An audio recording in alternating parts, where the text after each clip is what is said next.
22h32. Je sais pas si vous entendez. Ma coloc elle a mis la musique à fond, genre là. Bah t'étais là pour dormir.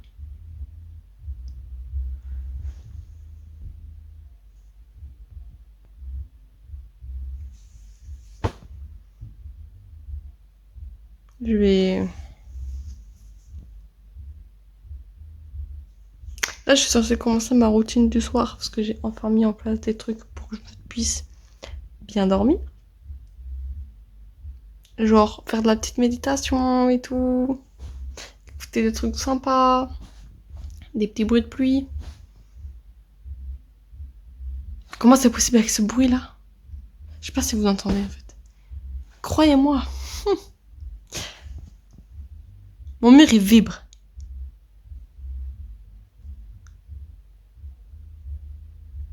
Me dis pas elle chante.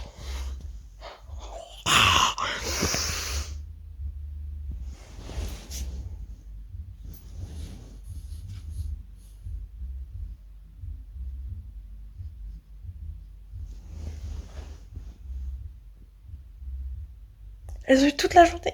Parce qu'elles étaient là toute la journée. Elle fait ça à 22h30. Je suis fatiguée là en plus, sérieusement. Allez, monte le son là.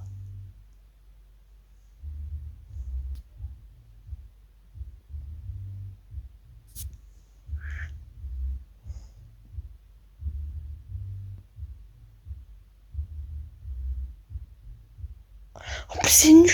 C'est nul. Je sais pas, c'est nul. J'ai un oral demain. J'ai un oral. Oh, l'aide. Le son il a augmenté. Je vous jure, mon eau, tout à l'heure j'ai vu, genre là, la gourde là, l'eau à l'intérieur elle vibrait. J'essaie d'avoir un sommeil réparateur et tout. On a installé des bonnes routines le matin, le soir, pour aller mieux et tout. Et à chaque fois il y a un truc indépendant de moi qui nique tout. Genre lundi mon réveil qui sonne pas, bah du coup je pars super en retard. Là ce matin ça allait, je me suis dit super, je vais pouvoir bien dormir cette nuit. Je suis fatiguée. Après faut savoir que des moments, genre jusqu'à minuit, elles hurlent de rire, elles sont mortes de rire tout le temps. Ok c'est bien de rigoler dans la vie mais les gars, enfin...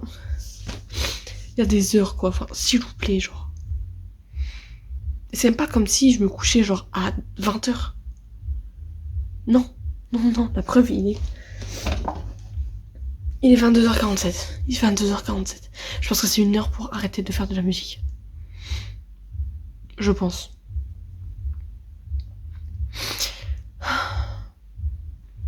Oui, elle se lève à 14h de l'après-midi. Croyez-moi, à 10h, même 9h. 9h. Je vais faire de la batterie. Et c'est bon. Je suis trop saoulée là. Pas ce week-end là parce que je pourrais pas, mais à toute façon ils sont pas là. Mais croyez-moi.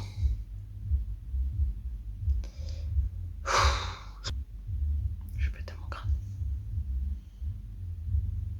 Du coup j'ai plus envie de dormir maintenant. Oh putain. Ça fait 1 heure. Une putain d'heure. J'ai envoyé un message à mon autre coloc pour savoir si ça le dérangeait et tout. Il m'a pas répondu. Là j'ai envoyé un message pour baisser la musique parce que...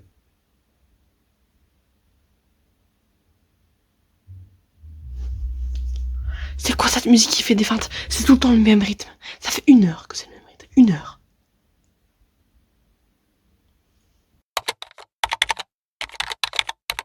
Miam miam, regardez-moi ça, comment c'est délicieux. J'ai trop hâte de manger. Miam. Oh là là, je vais démonter mon assiette. Alors je suis désolée, j'ai pas de micro parce que mon téléphone n'a plus beaucoup de batterie et ça use énormément de batterie mon micro. Je dédicace cette vidéo à ma cousine qui se reconnaîtra. Ça fait... Depuis qu'elle est au collège, je crois. Depuis qu'elle a un téléphone. Qu'elle me raconte ce qu'elle vit au quotidien avec les autres élèves de son collège. Comme j'ai pas tous les éléments, je peux pas dire que c'est du harcèlement. Mais ça y ressemble vraiment. Vraiment énormément. Et ça m'énerve. Ça m'énerve beaucoup. J'essaye à mon échelle, parce qu'elle habite loin. Je la vois qu'une fois par an. Et j'essaye donc de faire à mon échelle en fait ce que je peux. En parlant à ses parents. En parlant dans ma famille aussi. En essayant de la rassurer, de lui dire qu'il faut pas se taire, que c'est important d'en parler. La moindre petite chose, même si dans son collège, visiblement, elle est vraiment pas crue. Faut voir ce qu'elle me raconte, hein, des élèves qui se permettent de... Par exemple, elle avait un t-shirt, enfin un haut de robe carré comme ça, et des élèves qui se sont permis de tirer sur ce haut pour la dénuder, des moqueries au quotidien, etc. Et en fait, les supérieurs ne la croient pas. Et j'aimerais dire que moi je te crois, et que je pense que les gens devraient être au courant que bah maintenant oui, le harcèlement c'est présent, ça a toujours été présent, et que c'est pas légal. Voilà. Je pense que je parle à une brochette de convaincus, mais je me dis que c'est important de dire ces choses-là. Moi j'aurais voulu avoir cette vidéo quand j'étais petite. J'aurais voulu que... j'ai pas eu de cousine plus âgée, je suis la plus grande de ma famille. J'aurais voulu avoir une grande cousine qui me dit c'est pas normal ce qui t'arrive. J'aurais voulu. C'est pour ça que je fais cette vidéo. C'est surtout pour ça. Pour que plein d'autres personnes, parce que malheureusement c'est pas un cas isolé, c'est trop récurrent et ça devrait pas l'être, que plein d'autres personnes se reconnaissent là-dedans et se disent bah oui, en effet, c'est pas normal et je vais pas me taire. Parce que se taire, c'est conforter l'idée au harceleur que bah oui, en fait, on a le droit de subir ça, alors que pas du tout. On n'a pas à subir tout ça, que ce soit de tout type d'harcèlement, peu importe. Et peu importe l'âge. Là, je parle d'une collégienne, mais ça vaut pour tous les âges. Tous les âges, dans tous les milieux, partout. Il y en a partout. J'ai jamais pris ici la parole par rapport au harcèlement. Beaucoup de gens qui prennent la parole donc sur les réseaux sociaux et même au cinéma. Enfin, le harcèlement maintenant, beaucoup de stars prennent ce sujet et en parlent, c'est très bien. Mais je me dis que c'est quand même important que j'en parle parce que, étant donné que j'ai vécu ça pendant longtemps et dès mon arrivée à l'école, alors on peut se dire comment ça dès ton arrivée à l'école? Oui, j'ai été harcelée en maternelle. Même moi, quand j'ai réalisé ça, j'ai fait. Mais c'est pas. Enfin, j'ai été harcelée quand j'étais en CM2, j'ai été un petit peu harcelée au collège. Je déteste quand je dis un petit peu, mais c'est vrai que c'était beaucoup moins fort que quand j'étais en CM2. Mais en fait, j'en avais parlé à ma psy quand j'étais à la psy, c'était il y a un moment, il y a longtemps. Je lui ai raconté, en fait, je sais plus pourquoi, on a amené à ce sujet-là. Ah si, parce que j'ai une phobie des toilettes. C'est à cause justement de ma période d'harcèlement et surtout ça a commencé. Cette phobie des toilettes, ça a commencé en maternelle. Et j'ai raconté en fait ce que je vivais avec une fille qui m'arrachait les cheveux, qui me coupait les cheveux, qui m'a déboîté le bras, qui me faisait toujours passer, qui me donnait toujours les rôles quand on jouait dans la cour, qui donnait toujours les rôles de la sorcière, du prince. J'avais jamais le beau rôle en fait. D'ailleurs, finalement, à la fin, j'étais contente d'être la sorcière. Je trouve ça bien. Même encore maintenant, je me dis, j'avais un rôle que personne voulait. Mais bon, jusqu'au moment où on me donne le rôle de chien, voilà. C'est un peu casse-couille au quotidien. Toi aussi, t'as envie d'être le héros de l'histoire. Même si c'est qu'une récré. Enfin, quand t'es petit, c'est hyper important. Et c'est débile. Mais c'est quand même un minimum important. Enfin, je sais pas. Tu passes toute ton enfance à avoir le rôle de merde dans les jeux. C'est vraiment pas ouf. Croyez-moi, c'est pas ouf. Je tremble, j'ai trop froid. Euh, et en fait, il y a énormément de choses qu'elle m'a fait subir. Et pendant longtemps, pas qu'en maternelle, mais ça a commencé en maternelle. Et quand j'en ai parlé en fait à ma psy m'a dit mais tu t'es fait harceler? Je fais oui, oui, en CM2. Non, en maternelle. Ça a commencé en maternelle, Margot. Et là, j'ai regardé, je fais non, enfin, on peut pas harceler quelqu'un en maternelle, enfin, faut. Elle fait si. Elle fait imagine que tout ça, ça se passe quand t'étais en CM2. Tu décales l'âge, on s'en fout. Et là, je fais bah ouais. Donc oui, le harcèlement est partout, à n'importe quel âge. N'importe quel âge. Et enfin, la moindre chose, à partir du moment où elle se répète, la moindre chose qu'on perçoit en négatif, il faut le dire. Même si c'est sur le ton de la rigolade. Ah ah, ça fait rire tout le monde sauf moi, c'est bizarre. C'est très étrange.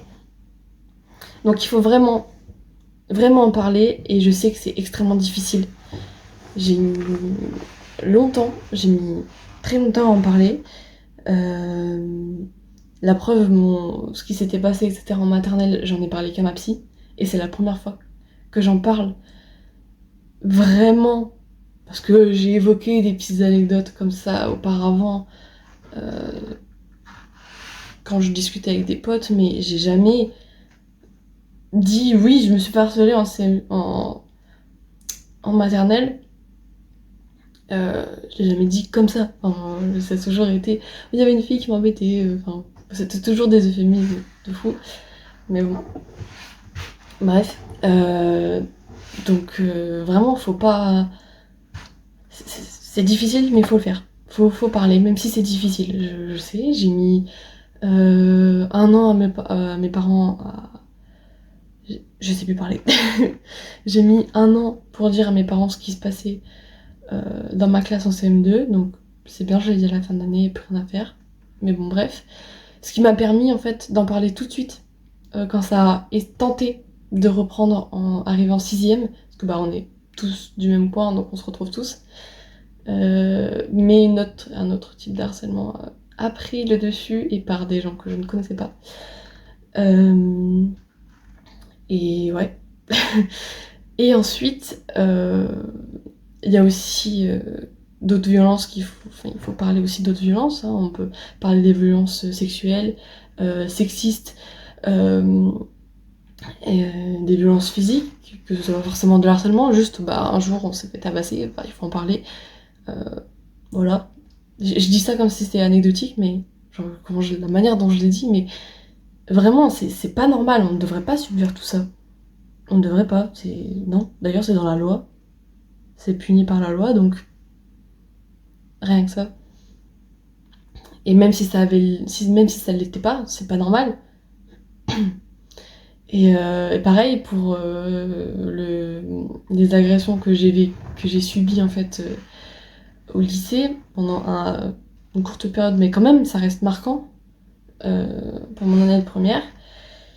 Bah il faut en parler, mais j'ai mis longtemps à en parler, donc il était un peu trop tard. Mais c'est pas grave, j'en ai parlé, on m'a cru,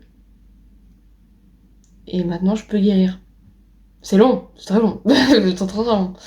Mais même si là je parle à toi, la petite cousine, même si on te croit pas, parle-en. Même si on te croit pas. Parce qu'au bout d'un moment, on va finir par te croire. Parce que les gens vont le voir, ce qui se passe. Au début, je pense par exemple à sa direction qui la croit pas à cause de toutes ces histoires. C'est pas des histoires. C'est pas des histoires. Enfin, toutes ces histoires, ça veut dire qu'il y a eu plusieurs moments où elle est venue parler. Ça veut dire qu'il y a eu plusieurs trucs. Donc c'est pas des histoires, c'est une histoire. C'est du harcèlement.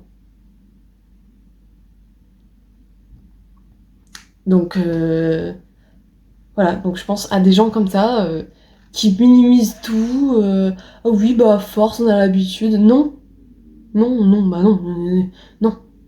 On n'a pas à avoir l'habitude de se faire insulter, qu'on te touche sans ton consentement. Par exemple, je pense à l'histoire de la robe qui a été abaissée. Il y a eu d'autres trucs, hein, je vais pas tout citer parce que c'est pas moi qui les ai vécus, mais il y a vraiment enfin, il faut en parler, quoi. Enfin, je sais que c'est difficile, je sais, mais vraiment, même, et je comprends pas que les gens peuvent pas croire, sous prétexte qu'ils sont jeunes, parce que il y a des choses qui s'inventent pas. Quand elle me dit, la fille, elle m'a pris par la taille devant tout le monde et elle m'a dit, et elle a mimé en fait un acte sexuel en disant, donc la jeune fille en question, non pas ma cousine, hein, l'autre. Évidemment, j'espère que vous avez compris, j'explique très mal, qui a dit oh, arrête de m'enculer. Et ma cousine m'a raconté ça. Ça s'invente pas. Ça ne s'invente pas. Au collège, ça ne s'invente pas.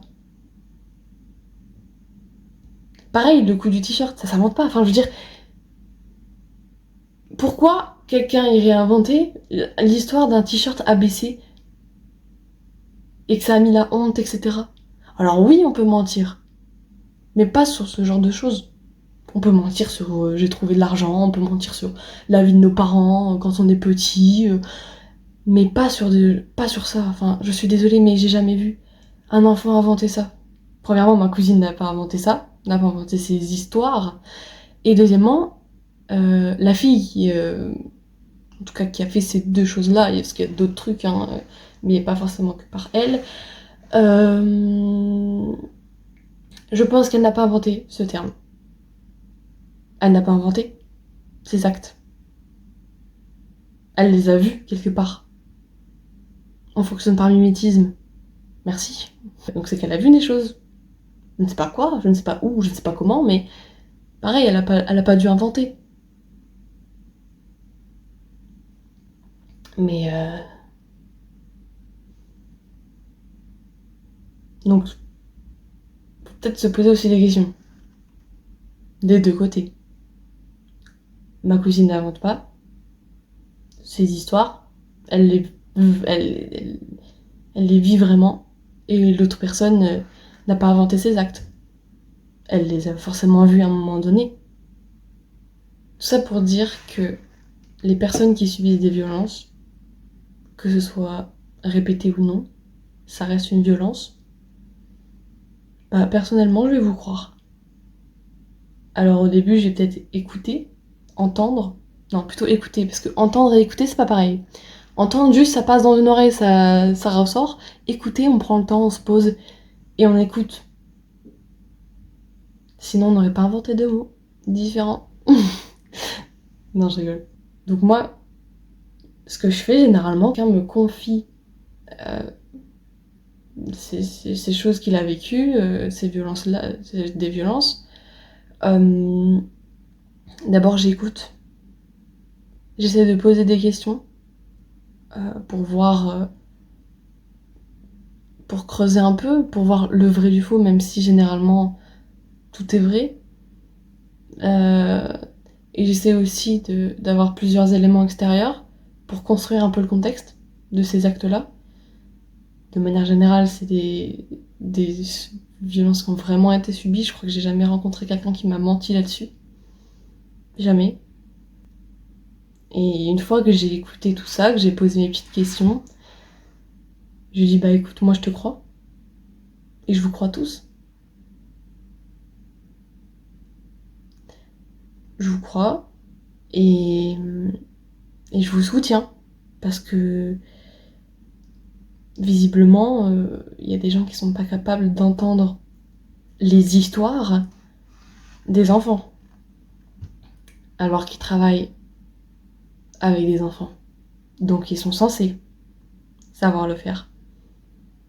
Visiblement non. Et je dis aussi aux personnes qui subissent des violences que c'est pas normal ce qu'elles vivent. C'est pas normal, ça ne devrait pas exister. Généralement c'est aussi interdit par la loi.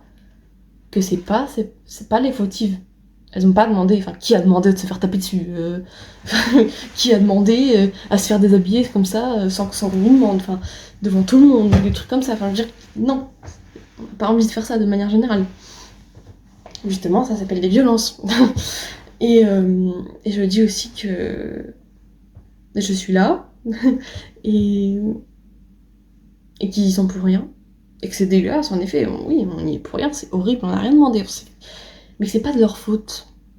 Et longtemps, pendant longtemps, on m'a dit que c'était de ma faute. Parce que je prévenais pas tout de suite, parce que j'étais trop susceptible. Écoutez, quand on se fait frapper et qu'on vient pleurer après au niveau des professeurs, non, on n'est pas susceptible. Non. Quand on prend une remarque mal, parce que on nous a insultés, on n'est pas susceptible. Non. On l'a vraiment mal pris. On n'a vraiment pas aimé. C'est pas être susceptible, c'est en vouloir pour quelque chose qui n'est pas en vouloir à quelqu'un pour quelque chose qui n'est pas insultant. Par exemple, je suis en train de faire un travail de groupe et quelqu'un me dit oh bah ce que tu fais c'est pas exactement ce qu'il faut faire, fais plutôt ça, mais sur un ton un peu sec, mais c'est pas insultant. Il faut avoir de la nuance dans la vie, j'ai envie de dire. Mais non, quand il y a quelque chose qu'on a mal pris, on n'est pas susceptible. En tout cas dans ce domaine-là, dans le domaine des violences. Évidemment. Parce que parfois il y a des gens qui sont susceptibles, mais par exemple parce qu'ils ont perdu un jeu, on rigole un peu, oh ils ont perdu, voilà. Et que la personne se vexe tout de suite, oui, là oui. Mais non, quand on nous fait une remarque déplacée, on n'est pas susceptible, on a juste eu mal parce que ça ne se fait pas. Non, Et je pense qu'il y a une règle que tout le monde devrait connaître. C'est la règle des 30 secondes. Si tu veux faire une remarque à quelqu'un et que cette personne ne peut pas régler le problème en 30 secondes, je pense par exemple à oh regarde, t'as une tâche là, tu vois, tu peux l'enlever en 30 secondes, t'as largement le temps. Là, t'as eu, je sais pas moi, t'as un truc entre les dents, voilà, ça s'enlève. Oh, ton élastique est en train de partir, ton lacet est défait, enfin, voilà. Ou ta chemise est à l'envers, tu vas aux toilettes, tu la remets, c'est bon. Mais dire à quelqu'un, t'es moche, ça se règle pas en 30 secondes. Déjà même pas, ça se dit pas, enfin je veux dire, la beauté est subjective. Mais quand on dit à quelqu'un, t'es gros, ça ne se règle pas en 30 secondes. Quand après on vient, je sais pas moi, dire oh t'as plein d'acné, ça se règle pas en 30 secondes. Ça veut dire l'acné c'est une période de la vie, donc non. Ou quand on fait je sais pas, oh t'as un gros nez, enfin oh on peut faire plein de remarques sur le physique. Les humains sont forts pour ça aussi, mais non, ça se règle pas en 30 secondes, donc tu te tais. À partir du moment où tu peux pas régler le problème dans les 30 secondes, ou dans les minutes, ou enfin, voilà, vous avez compris. C'est que non, c'est une remarque déplacée, et qu'il faut se taire. Et je pense que c'est important de connaître ça, parce que parfois, enfin en tout cas moi quand j'étais petite, parfois je faisais des remarques qui étaient un peu maladroites, parce que j'avais pas compris cette règle. Alors j'ai pas dit que je disais aux gens, t'as un gros nez, ou t'es grosse, ou machin, non. Mais je pense par exemple à une fille qui avait eu ses lunettes cassées, et elle m'a dit oh regarde, parce que c'était en plus c'était des nouvelles lunettes, hein. Oh regarde, j'ai des nouvelles lunettes et tout. Ah bah elles sont cassées, hein. Oui, j'avais pas à dire ça, parce qu'elle était contente de ses nouvelles lunettes. J'aurais pu faire ah génial, et je me suis attardée sur un détail, elles sont cassées, qui n'est pas réglable en peu de temps. Donc c'est une remarque déplacée. Donc voilà, je dédicace cette vidéo à ma cousine. pour lui dire que je l'entends, que je l'écoute surtout, que je te crois et que tes parents te croient, je pense. T'es pas seule. Et même si quelqu'un qui subit du harcèlement ou quelconque violence, je, je te dis pareil, je te crois. Tu n'es pas seule. Parle, c'est important. Parce que si tu te tais, personne ne le saura. Et si personne ne le sait, tu es seule dans ta tristesse. Et personne n'a envie d'être seul dans cette tristesse. Donc parle, c'est que bénéfique. Même si c'est difficile. Oui, j'entends que c'est difficile. Mais n'hésite pas. Et parle à quelqu'un en qui tu as confiance.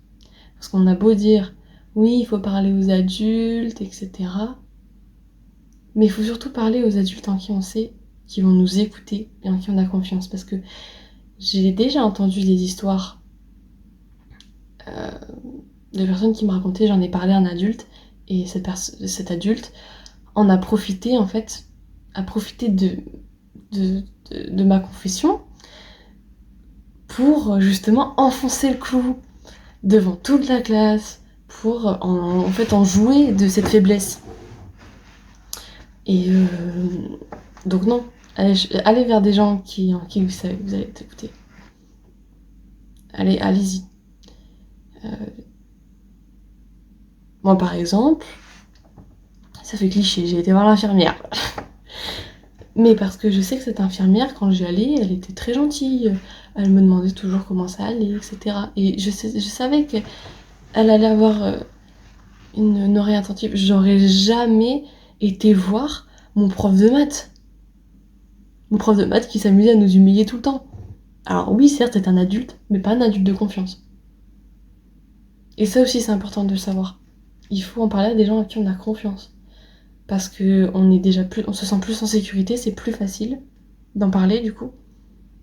Et il n'y a pas ce truc de ils vont nous utiliser, quoi que ce soit. Enfin bref, voilà. Je pourrais parler pendant des heures comme ça, parce que je pense que je parlerai jusqu'à ce que le harcèlement et les violences de ce genre euh, soient abolis, même si je pense que on a encore énormément de chemin. Enfin bref, une vidéo, j'avoue, pas très heureuse, une vidéo de semaine pas sur un thème pas très joyeux, mais c'est comme ça. Voilà. Bon courage ma cousine. Je te crois. Et je pense que je suis pas la seule à te croire. Je te fais des bisous. Merci d'avoir regardé cette vidéo. Je vous en suis très reconnaissante. Et j'espère que ça vous a plu et que ça vous a apporté quelque chose, genre motivé, quoi que ce soit. Voilà, merci beaucoup. N'hésitez pas à regarder les prochaines vidéos et à faire soit vous abonner, mettre un commentaire, un j'aime, j'en sais rien. Faites ce que vous voulez. Voilà, bisous bisous.